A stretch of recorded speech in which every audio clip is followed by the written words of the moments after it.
Mpoki Buya Kamina Mwandagasia. Isaya Benson Mwakilembe. Naam. Tulikuwepo huko tutokako sisi. Ni amani kama mbinguni.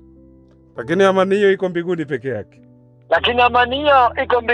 yake. Maeneo mengine amani hiyo hakuna. Lakini kuna mtu mmoja leo kuuliza ya kwamba huyu Mungu sasa yuko wapi?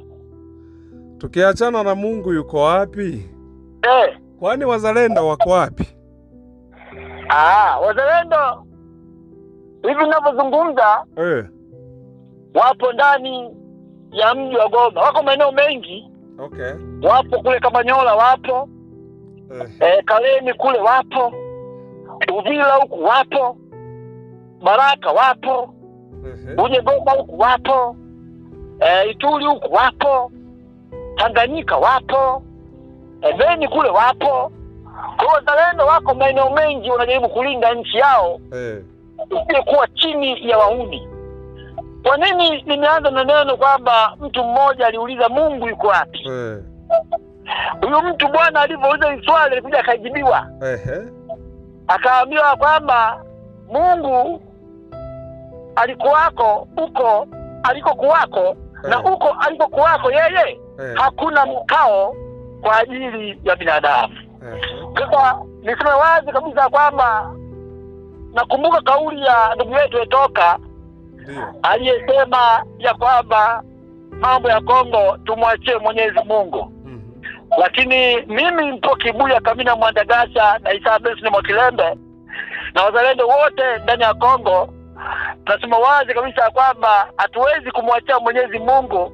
Inabidi tupambane mpaka mwisho kuhakikisha kwamba Afrika inakuwa huru, kwa sababu tulipata uhuru ambao ni uhuru feki, uhuru wa bendera, uhuru ambao haueleweki. Yaani uhuru ambao Afrika tunao ndio uhuru wa kula tu, kula ugali, kwa hiyo uhuru wa kula tutani, uhuru wa kula vyakula na kunywa na kulewa. Uhuru wa kujiuzia kwenye siasa utwala za kijinga. Lakini uhuru wa kumiliki rasilimali zetu, uhuru wa kuamua tunachotaka sisi kuamua, uhuru wa kujieleza, uhuru wa kupanga mambo yetu tunataka kupangiwa, huo uhuru mwalimu kwa Afrika wengi uhuru hakuna. Sasa mwalimu umenikumbusha sana mambo ya Kongo, na ninapokuwa nazungumza mambo ya Kongo basi nakuwa na wasiwasi kwa maana kwamba Kongo inavuja jasho, Kongo inavuja damu, Kongo inaangamia, Kongo hali yake sio nzuri sana, Kongo inateketea, Kongo kizazi kinapotea, Kongo bado iko chini ya wahuni, Kongo iko chini bado ya matapeli. Isaya Benson Mwakilembe umeuliza wazalendo wako wapi? Wazalendo bado wanapambana kufa kupona. Hawa ni watoto wa masikini ambao hawajanufaika na Kongo yao, ambao bado wanaona kabisa Kongo inateketea, inaangamia. Wameamua kwenda fronti wakapigane. Wamesema hivi, bora tufe kuipigania Kongo yetu, lakini sio kufa kwa kuimba nyimbo za mapambio dhidi ya wauaji, dhidi ya watekaji, dhidi ya wabakaji. Hatuwezi kufa tukiwa vijana kuliko kufa ndio tumezeeka wapumbavu. Kwa hiyo sasa kama Kilembe wazalendo wapo Goma, na pale Goma wanafanya operation zao ndogo ndogo, kwa maana kwamba mchana wako kutoka mtaani wanacheza mipira, wanafanyaje mchana wapo Goma pale. Usiku wanavaa sura ya kazi, wanaingia chumba kwa nyumba kwa chumba kuwasaka wahuni ambao wamevamia taifa ambalo sio la kwao, wahuni ambao wametumwa ama wanatumika vibaya. Mwalimu, unajua wanaokufa wengi sana mpaka sasa hivi wamekufa karibia, na mwezi mmoja wamekufa M23 1000, mwezi mmoja wamekufa 1000 M23. Wanaokufa hawa ni watu Mwakilembe. Wanaokufa hawa ni watoto wa masikini. Wanaokufa yani hawa ni wa masikini. Ni masikini kontena na kazi ndio tukupe kazi. Tunakupa ingia. Wanaokufa yani Kongo ni watu wa masikini ambao hawajui hili wala lile, ambao wamekuwa ni matokeo ya serikali mbovu, wa masuala mbovu ya viongozi ambao wamekuwa wakitumika vibaya na wahuni kutoka mataifa mengine. Kwa mwalimu, wazalendo wapo wanapambana usiku na mchana, na tuendelee kuwatia moyo, tuendelee kuwapongeza, tuendelee kuwasapoti kadri inavyowezekana wazalendo hawa. kwa sababu wanapoipigania Kongo hawaipiganii Kongo peke yake, wanaipigania Ituri, wanaipigania hiyo Tanganyika, wanapigania Goma, wanapigania Uvira, wanapigania Fizi, wanapigania Burundi, wanapigania Tanzania, wanapigania Afrika Mashariki na kati kwa ujumla, wanapigania vizazi vijavyo. Na hao wa leo Makelebe tutakuja kuwaandika baadaye kwa wino mwekundu kwamba walifanya kazi kubwa ambayo watu wengi wasingefanya katika kizazi hiki cha Facebook na Twitter. Makelebe nisema wazi kabisa kwamba Kongo usaliti upo pale pale, na tulishazungumza kwa kipindi kirefu ya kwamba Wakongomani wamejaa wasaliti wengi mno. Yaani raia ambao sio wasaliti ni wengi Kongo kuliko watu ambao sio wasaliti. Na umeanzia kwa viongozi wa juu kabisa, na mmoja wapo na mzungumza hapa, wala tumfichi, tunazungumza waziwazi, sio mwingine basi nazungumzia Joseph Kabila, kiongozi ambaye wazee walimwamini mwaka 2001 wakampa uongozi akiwa na miaka 29 baada ya kifo cha baba yake aliyepigwa risasi. Baba yake mwenyewe Laurent Kabila alipigwa risasi kwa kuitetea Kongo. Hakuna sababu nyingine iliyomfanya baba yake yule akapigwa risasi. Alipigwa risasi kwa sababu aliweza kuipigania Kongo, aliweza kuitetea Kongo moyoni na Mungu, akaja akapigwa risasi. Kumbuka mkataba wa Lemala, mkataba ambao ulisainiwa mataifa mengi tu Afrika Mashariki na Kati kule hadi Ababa Ethiopia, ya kwamba tukimuondoa Mobutu madarakani basi itabidi Laurent Kabila atoe sehemu ya Kongo kuwapatia Watusi. Alivogoma akapigwa risasi mwaka 2001. Aliyempiga risasi alikuwa ni Mtusi. Alivyoingia Joseph Kabila naye akaamini na wazee kwamba huyu ataikomboa Kongo. Kumbe Joseph Kabila ni tapeli Makelebe. Kumbe Joseph Kabila ni muhuni mkubwa. Kumbe Joseph Kabila ni kibaraka wa magharibi. Kumbe Joseph Kabila hana huruma na Wakongomani, isipokuwa ni kuwatia Wakongomani kwenye majaribu makubwa ambayo mpaka sasa yanaendelea huko nchini Kongo. Makelebe Kabila huyu aliondoka madarakani mwaka 2019 baada ya uchaguzi mkuu kufanyika, na baada ya hapo alienda kusoma Afrika Kusini. Baada ya hapo amekuwa akiishi maisha ya Afrika Kusini.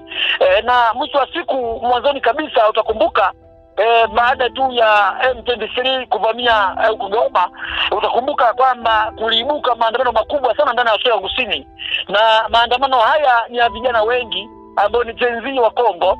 Waliweza kuvamia ubalozi wa Marekani lakini hawakuchoma moto, ilishindikana. Waliweza kuvamia ubalozi wa Ufaransa wakachoma moto, walivamia ubalozi pia wa Ubelgiji wakachoma moto, walivamia pia ubalozi wa Kigali walichoma moto, wakaja wakavamia pia vile na ofisi za Joseph Kabila pia wakachoma moto, wakavamia pia na ofisi zingine zote ambazo zilikuwa na uhusiano wa karibu na M23. Sasa Makelebe, najiuliza mimi Isaya Benson Makelebe ya kwamba wa vijana wa Gen Z wa Kongo waliwezaje kuchoma moto ofisi ya Joseph Kabila? Na ni kwa nini vijana wa Kongo waliamua kuchukua jukumu zito la kuchoma moto ofisi ya Joseph Kabila? Kwa nini walifanya hivyo? Kumbe wanajili huko nyuma ni kwamba Joseph Kabila amekuwa ni mtetezi mkubwa, ameigeuka serikali yake, amekuwa ndo mtu ambaye yaani Joseph Kabila ni sehemu ya viongozi ambao wanafadhili kundi la M23 kule Kongo Mashariki.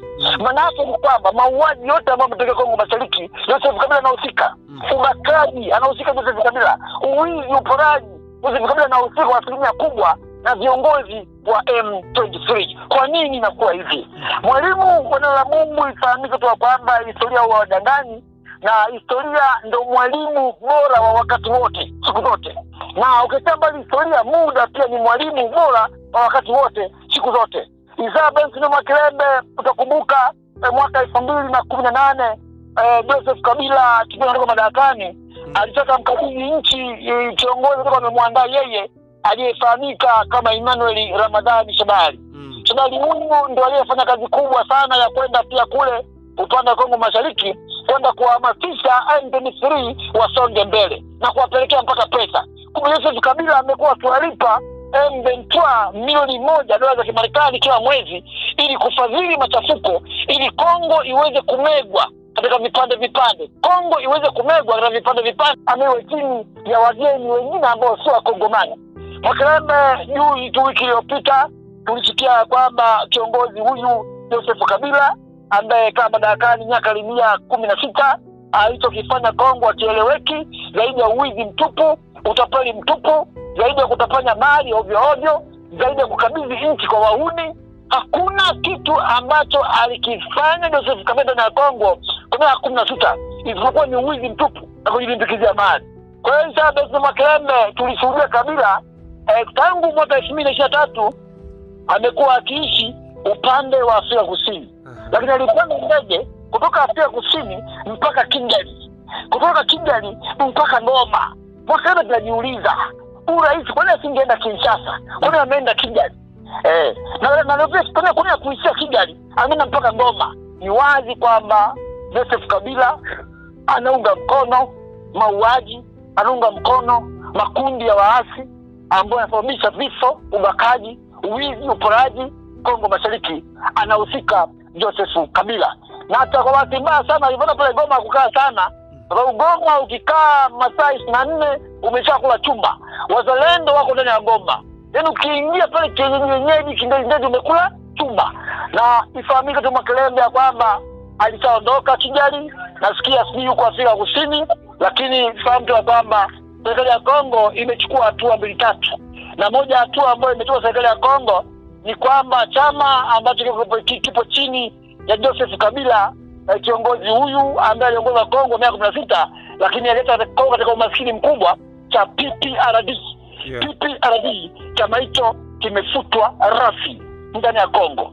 Na mali zake zote ambazo ziko chini, mali za Joseph Kabila ziko chini ya serikali. Na maeneo yake yote yamezungukwa na maafisa salama wa Kongo. Maana na sasa hivi ninavyokuambia ni kwamba bunge la Kongo linafikiria kupiga kura ya kumtambua Joseph Kabila na kumpa kesi ya uhaini ndani ya Kongo. Mwakelebe ukitoa kesi ya uhaini, adhabu yake mara nyingi ni kuhukumiwa maisha jela ama kunyongwa. Zamani unapewa sindano ya nyuma huku unakufa taratibu.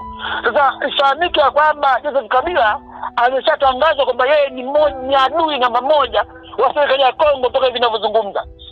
Lakini mwalimu, Afrika, viongozi wa Afrika wana shida gani Mwakelebe? Viongozi wa Afrika wanataka nini hapa duniani? Viongozi wa Afrika Mungu wape nini?